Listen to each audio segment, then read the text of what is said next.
Okay.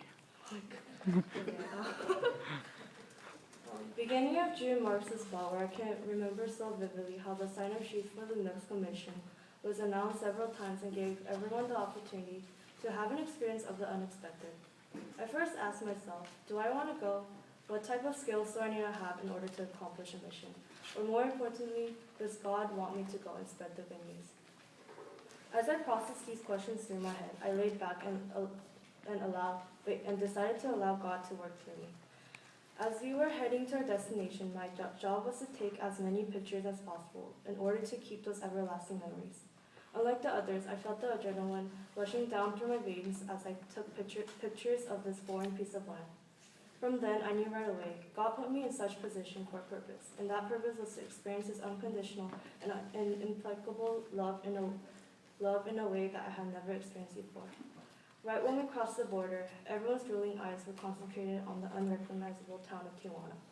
Instead of focusing on the common taco and burrito trucks and stores, our eyes adjusted quickly to how different and noticed the town was not comparable to the place we had lived in. After the long-hour drive, we finally set our place to an orphanage called the Rancho de Sus Niños. This place where it was filled with jubilant and where unexpected miracles and the finger of Jesus worked through these people every single day was a blessing to stay at. My words cannot express enough how much I yearned the sacred place. Day after day seemed to get better, and for the team members that thought negative came out to be the most overjoyed members. Nevertheless, the kids were the greatest treasures that made everyone comfortable and redeemed.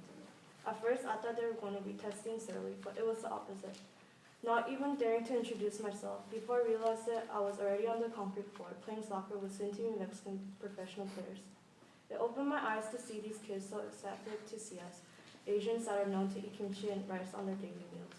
I cannot recall back once where these beautiful children were timid and mournful to approach us. Even during worship time, their hearts were ready and were hungry for more.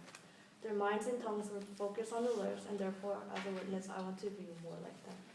Through skits, worship, construction work, and even walking on the street, it crossed my mind how struggles and life-threatening experiences has changed these lives of pure children. Making a conclusion, one thing I want to apply to my life is to be grateful and be thirsty for His love. Instead of making time as an excuse, I want to spend that time with God whenever and wherever, since the time with Him is unlimited. After seeing dissatisfied kids, I want to be thankful for the littlest prized possessions and believe that God's timing is always perfect.